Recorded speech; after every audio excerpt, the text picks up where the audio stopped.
오늘은 예수로 말미암아 예수의 이름을 위하여 이런 주제로 말씀을 나누도록 하겠습니다. 여러분과 함께 좀 인사를 나누고 싶어요. 7절 말씀에 보니까 이렇게 되어 있습니다. 로마에서 하나님의 사랑하심을 받고 그랬는데 동해에서 이렇게 좀 바꿔서 동해에서 하나님의 사랑하심을 받고 성도로 부르심을 받은 모든 자에게 하나님 우리 아버지와 주 예수 그리스도로부터 은혜와 평강이 있기를 바랍니다. 이 은혜가 있기를 주님의 이름으로 축복합니다. 제가 오늘 말씀의 주제를 예수로 말미암아 예수의 이름을 위하여 이렇게 정했는데, 이 제목은요 복음의 기원과 목적을 담고 있습니다. 복음의 기원이 예수님으로부터, 그리고 복음의 목적은 예수님의 이름을 위하여 주셨습니다. 그러니까 복음에 대한 그 근본적인 진리는 복음의 기원은 하나님이시라는 겁니다. 복음의 기원은 하나님이십니다. 만세전에 미리 아시고 정하시고 이루신 것이 복음입니다. 그래서 하나님의 복음 그럽니다.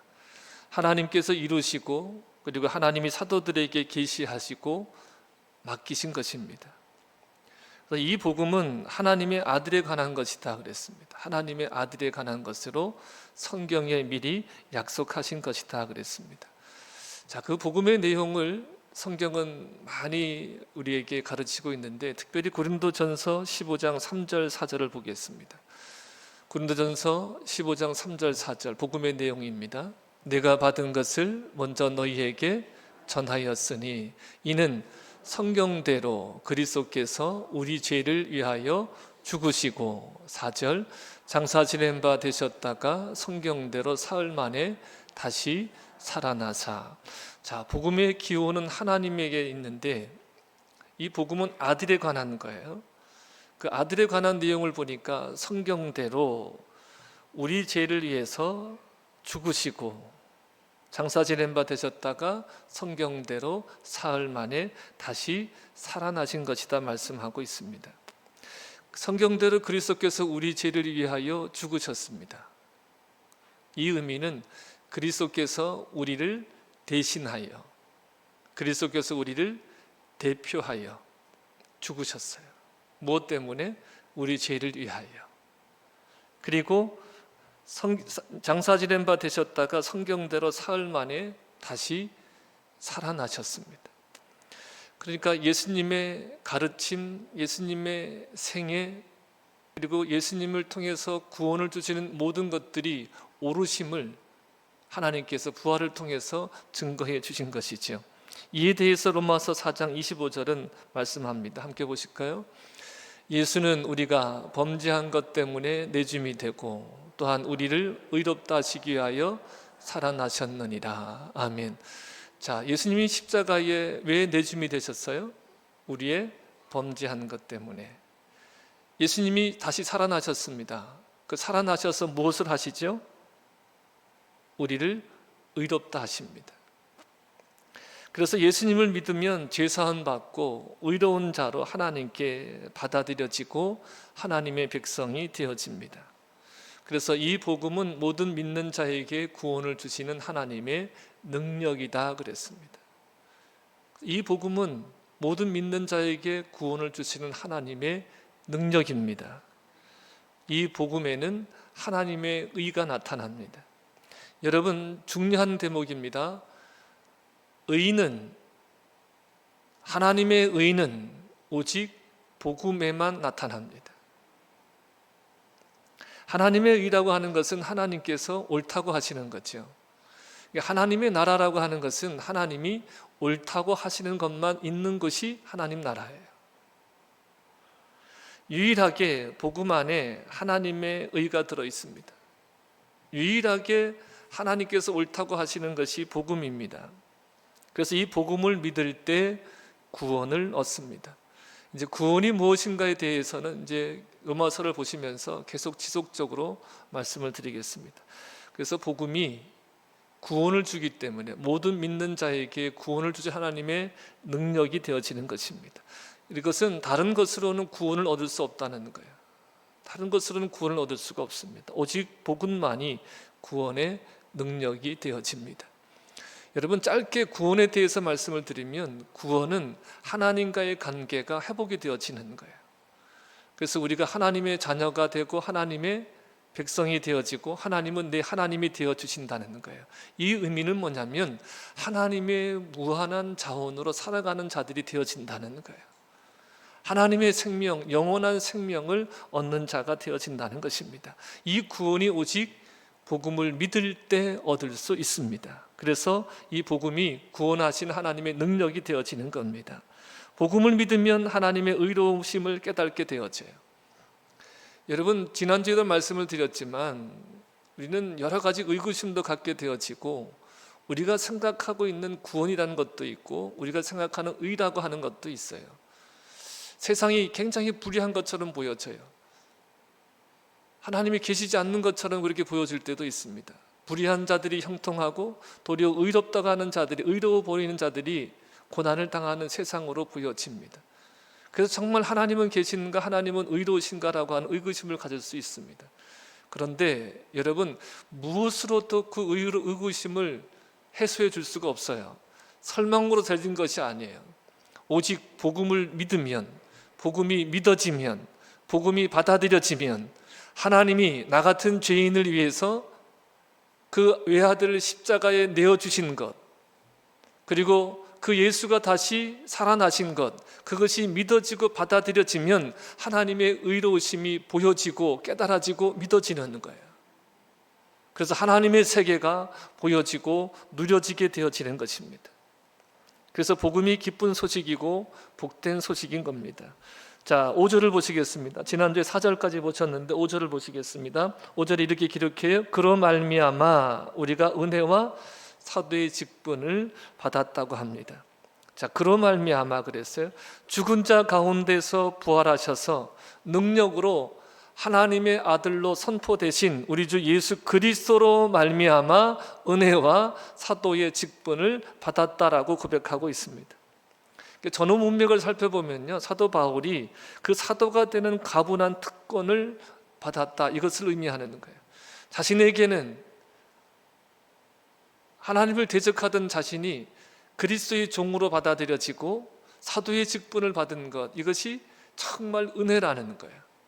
너무나 가분한 특권이라는 것입니다. 여러분, 은혜라고 하는 것은요, 어떤 원인의 결과가 아니에요. 무엇을 했기 때문에 그에 대한 보상으로 주어지는 것을 은혜라고 하지 않아요. 어떤 받을 만한 일을 한 것도 아니에요. 받을 만한 자격이 있는 것도 아니에요. 그런데도 주어지는 것을 은혜로 하거든요.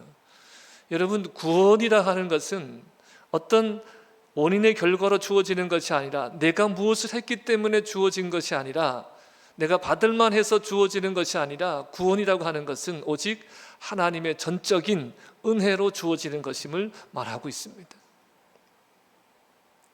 그래서 하나님 안에서는요, 누구나 다 평등한 거예요.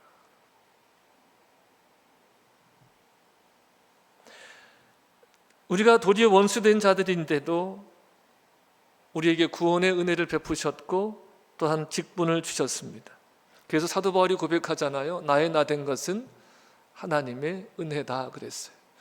여러분, 이 말이 그냥 그의 말이 아니라 우리의 고백이 될 수 있기를 바랍니다. 하나님의 은혜, 나의 나 된 것이 하나님의 은혜다. 내가 이렇게 구원받은 거, 부르심받아 하나님 백성이 되어진 거, 그것이 내 노력이나 어떤 능력이나 나의 의지가 아니라 하나님의 전적인 은혜라는 거예요. 하나님의 능력이 임했다는 거예요. 그래서 여러분, 우리의 고백이 정말 하나님의 은혜라고 고백할 수 있는 그 사실이 되어지기를 축복합니다. 자, 사도의 직분이 은혜인 것은요, 하나님의 은혜로 받은 것인데 또 한 가지가 뭐냐면 주님의 이름을 위한 직분이라는 것이 은혜라는 거예요. 여러분, 오늘날 교회 안에도 많은 직분들이 있습니다. 목사, 장로, 권사, 집사. 근데 저는 이런 말씀을 드렸어요. 가장 아름답고 위대한 호칭은 성도다. 목사도 성도가 아닐 수 있고, 장로도 성도가 아닐 수 있고, 권사도 집사도 성도가 아닐 수 있다. 구별된 하나님의 백성이 아닐 수 있다는 거예요. 자, 그런데 우리 모두에게 하나님이 이 직분을 주신 것은 무엇 때문에 주시겠습니까? 주님의 이름을 위하여 주신 겁니다. 우리에게 이런 직분들을 은혜로 주님이 주셨고, 주님의 이름을 위한 직분입니다. 주님의 이름을 위해서, 주님의 몸된 교회를 위해서 섬기게 하기 위한 것이 직분이라는 것입니다. 이방인의 사도로 부름받아서 모든 이방인 중에서 믿어 순종하게 하는 것이 바울의 사도로서의 역할입니다. 자, 사도된 목적을 말합니다. 복음의 또 다른 측면을 드러내는데 그것은 복음의 범위입니다. 복음의 범위에 대해서는 뭐라고 얘기하냐면 모든 이방인 중에서라고 규정하고 있습니다. 그러니까 모든 이방인 중에서, 그러니까 어떤 인종과 나라를 초월한 이 복음의 범위를 말하는 겁니다. 그러면서 이렇게 말합니다. 너희도 그들 중에서 예수 그리스도의 것으로 부르심을 받은 자라는 표현을 하고 있습니다. 이 표현은 뭡니까? 너희도 복음의 범위 안에 있다는 거예요. 너희도 복음의 범위 안에 있고, 또 그렇듯이 복음은 모든 이방인에게 전해져야 된다는 것을 지금 말하고 있는 것입니다. 그래서 사도 바울이요, 그 당시에는 땅끝이 서바나, 지금은 스페인으로 알고 있었거든요. 그래서 그곳으로 가고 싶다는 거예요, 사도 바울의 마음은. 그래서 너희가 그리로 보내주길 바란다고 15장에서 말합니다. 여러분, 하나님은요 모든 사람이 구원받기를 원하십니다. 하나님은 모든 사람이 구원받기를 원하셔요. 그래서 우리가 지금 예수님을 알고 믿고 있는 거예요. 그러니까 복음의 범위는 모든 이방인에게로, 모든 인류에게로, 이것이 복음의 범위가 되어집니다. 자, 그러면서 이렇게 말합니다. 로마에 있는 교회에도 복음을 전하기를 원한다 그랬습니다. 그러면서 복음을 전혀 부끄러워하지 않는다 이렇게 말하고 있거든요. 자, 여러분 보세요. 이미 로마 교회에는요 복음이 전해져 있어요. 그래서 8절에 보면 너희 모든 사람에 관하여 내 하나님께 감사한다. 너희 믿음이 온 세상에 전파됨이다 이렇게 말하고 있거든요. 근데 복음이 전하져 있는 곳에 지금 복음을 전하기를 원한다 이렇게 말하고 있습니다. 이 의미는 뭐냐면 복음 안에서 나와 너희는 하나라는 거예요. 지금 로마의 교회들이요, 지금 우리처럼 이렇게 많은 수가서 모여서 있는 교회가 아니고 가정교회라고 이렇게 볼 수가 있어요. 이렇게 뿔뿔이 이렇게 흩어져 있는. 근데 사도 바울은요 그 교회들이 하나로 뭉쳐지기를 원했어요. 그래서 힘을 받아서 자기가 땅끝으로 가기를 원하는데 그렇게 보내줄 수 있는 교회가 되기를 원하고 있는 거예요. 그래서 지금 이 복음이 선포된 곳에 복음을 또 선포하는 것은 어떤 의미냐면 너희는 복음 안에서 하나라는 거예요. 복음 안에서 하나다. 여러분, 제가 요즘에 어떤 모임에 가서 기도할 때 이런 기도를 많이 하거든요. 처음에 우리가 예수 그리스도로 말미암아 하나의 공동체가 되었습니다. 우리가 각기 다르잖아요. 그런데 지금 이곳에 함께 모여 있는 것은 누구의 이름으로 모이는 거예요? 예수님의 이름으로. 예수님이 아니시면 우리가 함께 모일 일이 없어요. 예수님이 아니시면 지지고 볶고 하면서 이렇게 함께 교회 생활할 필요가 없어요. 지지고 볶다가도 우리가 화해하고 또 하나의 목표를 향해서 나아갈 수 있는 것은 누구 때문이에요? 예수님 때문이에요. 복음 때문이에요. 복음이 우리를 하나가 되게 하는 거예요. 그래서 로마의 교회에 다시 복음을 전하는 것은 너와 나는 하나다. 우리가 하나라는 것을 말씀하고 있는 것입니다. 강조하고 있는 거예요. 그래서 이 복음을 전혀 부끄러운 것으로 여기지 않는다 그랬습니다. 그 당시 로마는요 권력의 중심이죠. 그죠? 힘의 중심이고 문화의 중심이에요. 근데 그들에게 있어서 복음은요 거리끼는 거고 어리석은 거예요. 힘이 능력으로 여겨졌던 그 시대에 예수님은요 십자가에서 죽으셨잖아요. 로마 사람들이 고안해낸 것이 가장 잔인한 형틀이, 사형 형틀이 십자가예요. 그 십자가에서 예수님이 힘없이 죽으셨단 말이에요. 근데 그 십자가에서 죽으신 예수를 그리스도라 하는 거예요. 구원자라고 하는 거예요. 그러니까 그들에게 있어서는요, 어리석은 거고 거리끼는 거거든요. 근데 사도 바울이 뭐라 그럽니까? 부끄럽게 보여지고 무력해 보여지는 이 복음이 모든 믿는 자에게 구원을 주신 하나님의 능력이다, 이렇게 증거하는 거예요. 그러니까 부끄러워하지 않는다는 거예요. 너희는 거리끼는 것이고 너희는 무력해 보이는 그것이지만, 그런데 진리는 뭐라는 거예요? 이 복음이 모든 믿는 자에게 구원을 주신 하나님의 능력이다, 이렇게 선포하는 겁니다. 먼저는 유대인에게요, 다음은 헬라인에게로다. 이 말의 의미는 누구든지 복음을 믿으면 구원을 받는다는 의미입니다. 자, 바울은 이 복음이 모든 사람을 위한 것이라고 단언합니다. 하나님의 복음에는 예외도 없고 차별도 없이 모든 사람을 위한 것입니다. 그러니까 여러분 보세요. 하나님께 받아들여지고 구원을 얻기 위해서는 세상의 어떤 기준으로 되어지는 게 아니에요. 세상의 어떤 많이 배움으로 되어지는 게 아니에요. 세상의 것을 많이 소유했다고 구원을 받는 게 아니에요. 오직 구원은 복음을 믿을 때, 오직 복음을 믿을 때 구원을 받는다고 분명하게 선언하고 있습니다. 이것이 로마서의 중요한 주제입니다. 복음에는 차별이 없어요. 모든 사람을 위한 것임을 선포하고 있습니다. 그래서 모든 이방인이 복음의 범위라고 하는 것을 설명하면서 그 다음에 복음의 목적에 대해서 말합니다. 모든 이방인들이 믿어 순종하게 하는 것, 믿어 순종하게 하는 것이 복음의 목적이라는 거예요.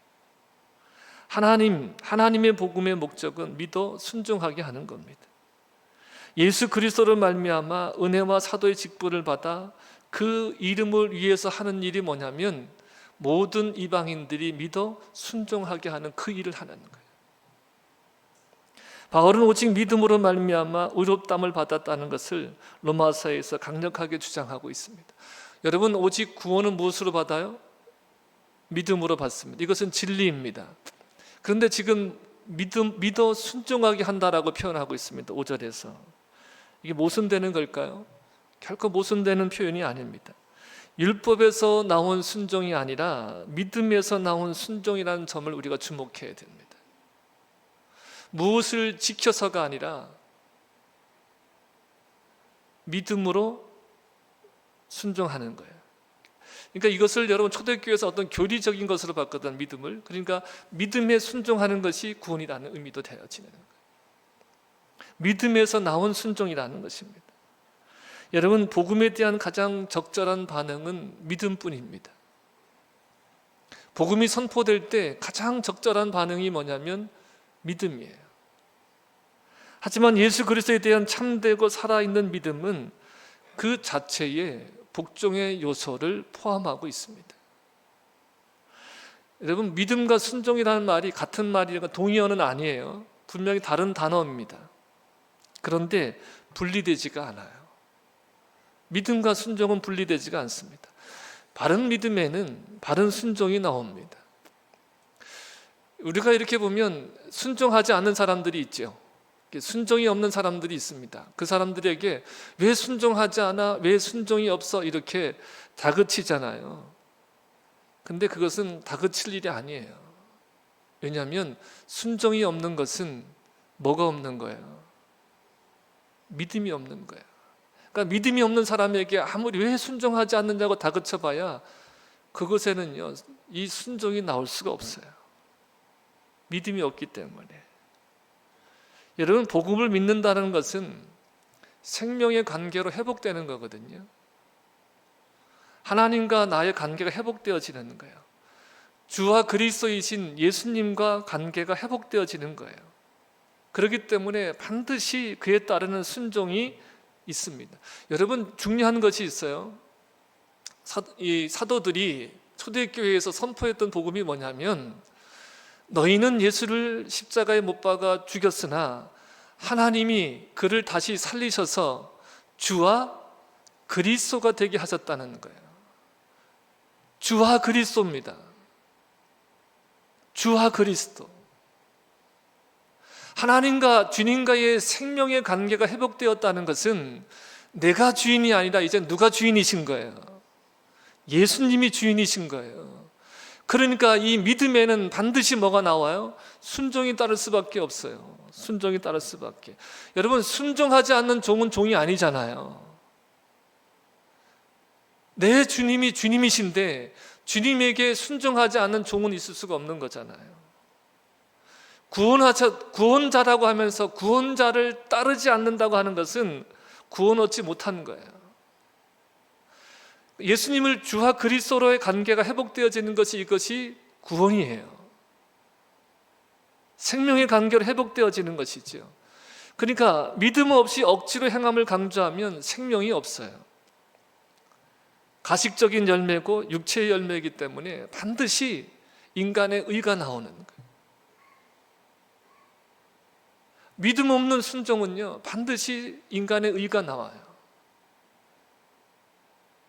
반드시 대가를 찾아요. 내가 이렇게 순종했으니까 뭐 달라는 거야? 그에 상응하는 대가를 달라는 거예요. 여러분, 믿음의 길은요, 믿음의 삶은요, 이 대가성을 초월하는 거예요. 왜? 대가성이 나올 수가 없어요. 왜냐하면 주인에 대한 종의 순종인데, 구원받은 자로서 구원자를 따르는 건데, 이 신앙에 어떻게, 이 믿음의 길에 어떻게 대가성을 바라겠습니까?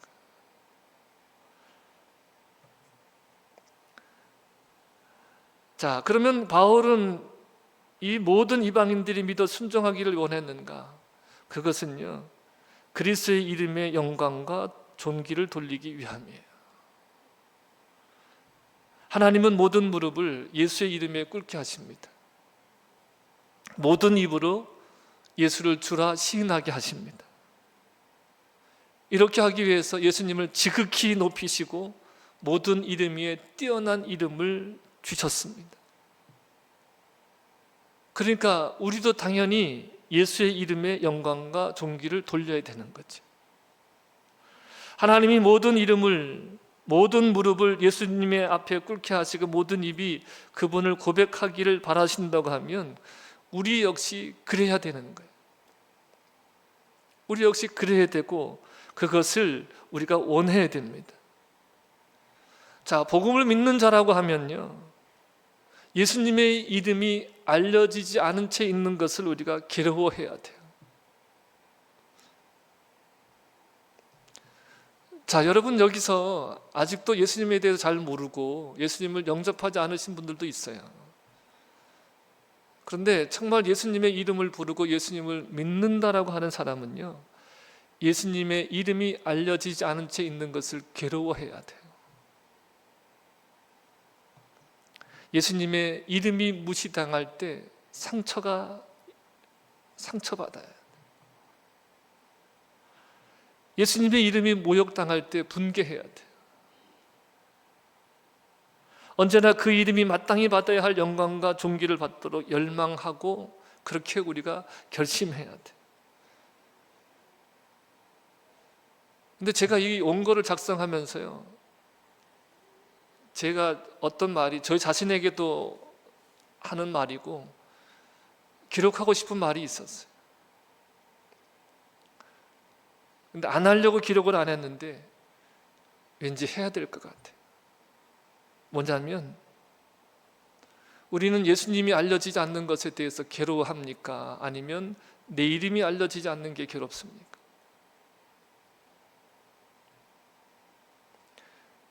예수님의 이름이 무시당할 때 상처를 받습니까? 내 이름이 무시당할 때 상처를 받습니까? 예수님의 이름이 모욕을 당할 때 분개합니까? 내 이름이 모욕당할 때 분개합니까?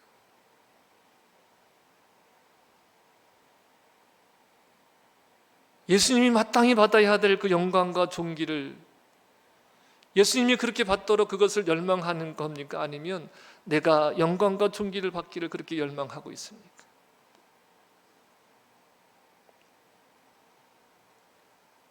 여러분, 예수 그리스도의 영광에 대한 열심으로 뜨거워지기를 축복합니다.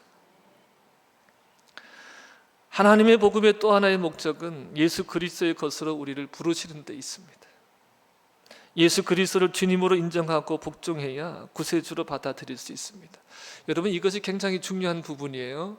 왜 내가 예수님을 아직 나의 구주로 영접하지 못했느냐? 왜 내가 지금 예수님을 나의 구주로 믿지 못하느냐? 아직 나의 주인이 나이기 때문에. 아직 나의 주인이 나이기 때문에 예수님을 구주로 모시지 못하는 거예요. 여러분, 우리가 신앙을 이렇게 생각할 때가 있어요. 종교적으로 보면 이렇게 내가 주인이고 내가 원하는 것 들어주는 신이어야 된다는 거예요. 그래서 내가 이렇게 열심히 할 테니까 내가 원하는 것 들어달라는 거예요. 신의 이름을 부르는데 여전히 주인은 누구예요? 나예요. 교회 안에도 이것이 있어요. 예수님의 이름을 부르지만, 하나님의 이름을 부르지만 여전히 주인은 나면서 예수의 이름으로 뭔가를 한다고 하면서 내가 원하는 것 들어달라는 거예요. 자리가 안 바뀌어요. 주인의 자리가 안 바뀌어요. 그러니까 주인의 자리가 안 바뀌니까 예수님이 구세주가 될 수가 없는 거예요. 예수님은 주와 그리스도이십니다. 사람들 보세요. 다 주라고는 인정하지 않아요. 다 구원자가 되달라는 거예요. 주인은 나고 나를 구원하는 구원자가 되달라는 거예요. 주인의 자리가 바뀌어지지 않은 사람은요, 구세주의 자리에 하나님이 계시지 않아요. 너희도 그들 중에서 예수 그리스도의 것으로 부르심을 받은 자라고 하는 이 부르는 것은 로마의 그리스도인들이 지금 예수님을 구세주로 믿어 순종했음을 우리가 짐작하게 하는 대목이. 여러분, 예수님을 주인으로 모시기를 축복합니다. 자, 여러분, 모든 성도의 부르심은 로마 교인들과 동일한 거예요. 왜 부르셨다고요? 주님의 소유로 삼기 위해서입니다. 사도 바울은 예수 그리스도의 종됨을 가장 영예로운 것으로 그리고 기쁨으로 여겼습니다. 그래서 자신을 뭐라고 소개해요? 예수 그리스도의 종 바울은 그랬어요. 예수 그리스도의 종이 된 것이 가장 영예로운 것이고 자기에게 가장 기쁜 소식이라는 거예요.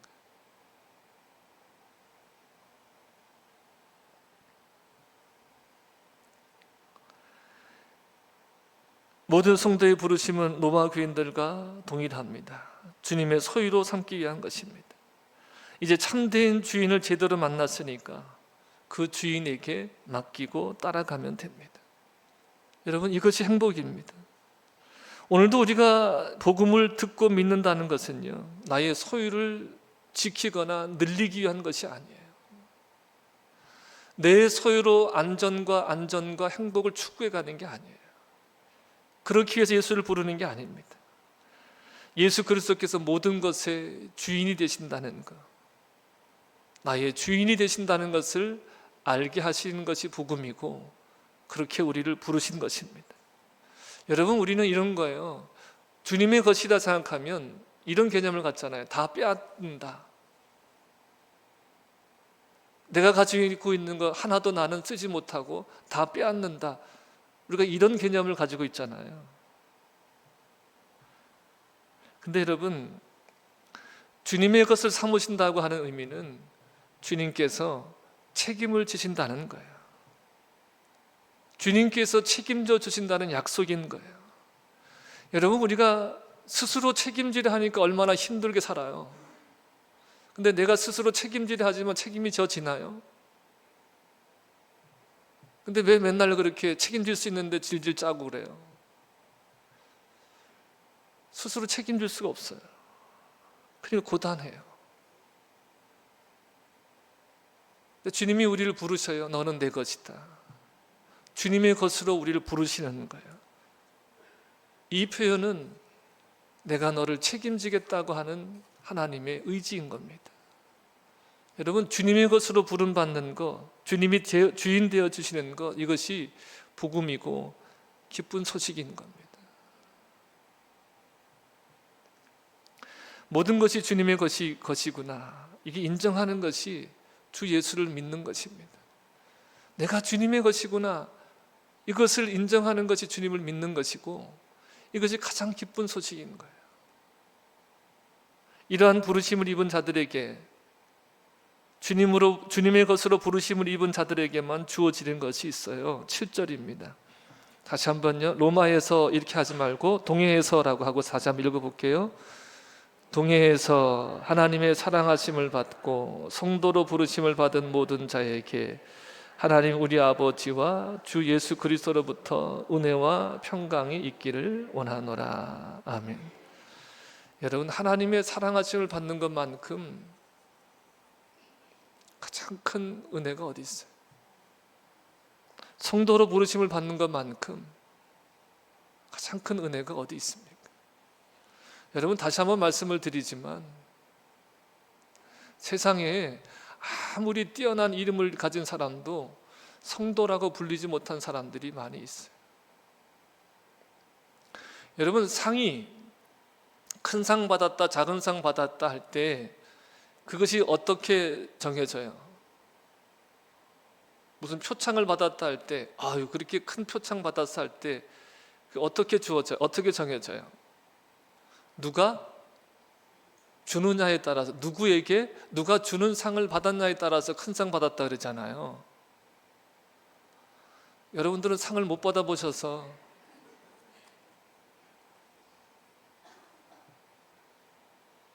무슨 대학을 나오고 또 뭐 어떤 것들을 직위를 가지고 있고 학위를 가지고 있고 그러면 사람들은 다 큰 사람들이라 그러잖아요. 여러분, 그런데 그것은 그냥 우리가 살아가는 일상의 세상의 기준이고, 우리에게 상을 주시는 분이 하나님이시라 생각하고, 하나님이 우리를 성도라 여겨, 내가 너를 구별하여 내 백성 삼았다라고 하는 이것이 여러분 가장 큰 영예 아니겠어요? 제가 이렇게 이래봬도 초등학교 때는 공부를 곧잘 했어요. 초등학교 때 보면 월말고사 치잖아요. 그럼 상장 주잖아요. 그죠? 그럼 제가 1년이면 상장이 한 10개는 됐어요. 매 월말마다 상장을 받아가지고.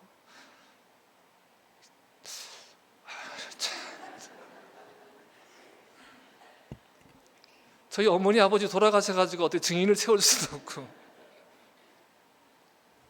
상장이 많았고, 또 운동도 이렇게 재능이 있어가지고 뭐 군대 이런 데 나가면 상장도 많이 탔어요.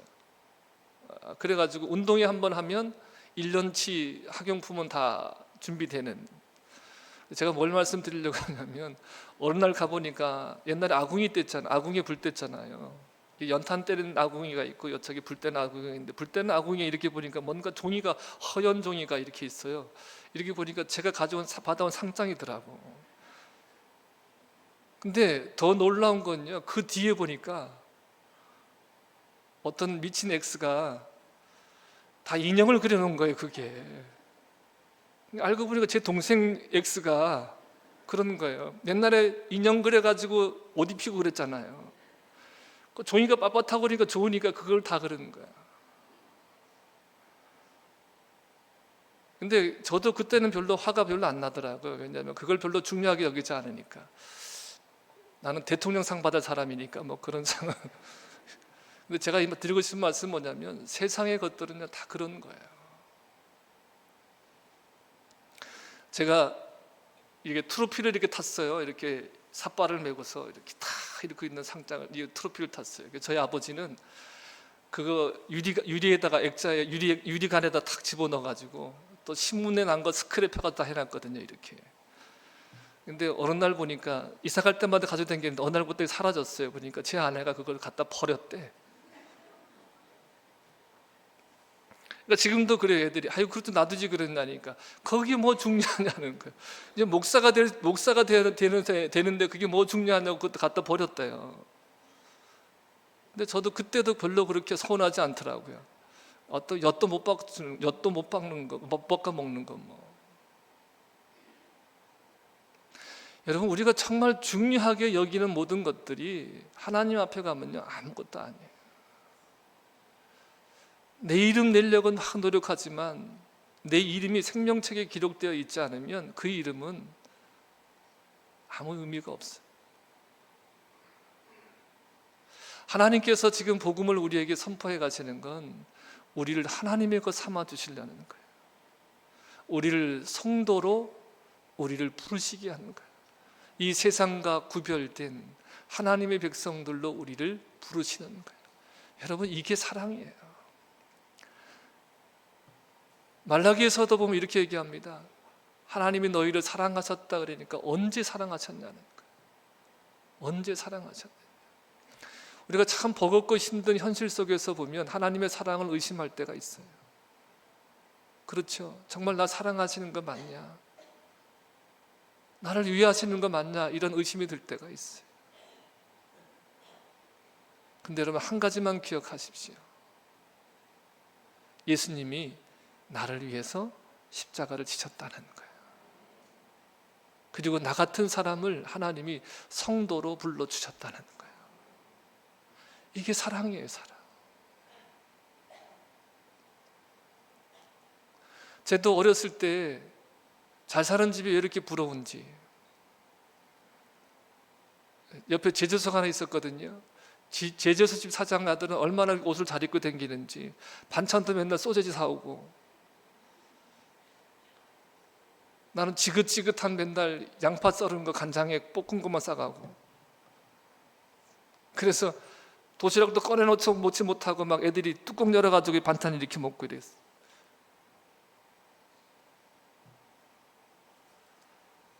근데 그런 것이 중요한 것이 아니라, 우리가 내가 무엇을 먹고 사느냐 이것이 중요한 것이 아니라 내가 하나님의 사랑을 입었다는 거예요. 근데 내가 커서 보니까 그게 부모님의 사랑이더라고요. 그러니까 우리는 지금 비교하는 게 뭐예요? 소세지 싸줬냐, 양파 싸갔냐, 이것이 사랑의 크기로 예전에는 그랬지만 내가 성장하고 나니까 그게 중요한 것이 아니라 뭐만 보이는 거예요? 부모의 사랑만 보이는 거예요. 내가 신앙 안에 있어 보니까 이제 내가 무엇을 먹고 사느냐 이것이 아니라 하나님이 나를 성도로 불러주셨다는 거예요.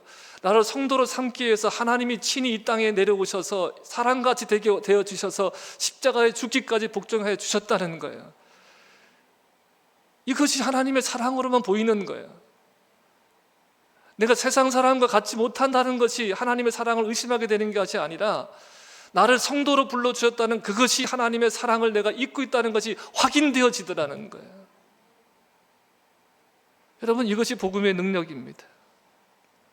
그러니까 하나님의 사랑을 입은 증거는 다른 데 있는 것이 아니라 주님의 것으로 부르심을 받고 성도로 부르심을 받았다는 것, 이것이 하나님의 사랑인 거예요.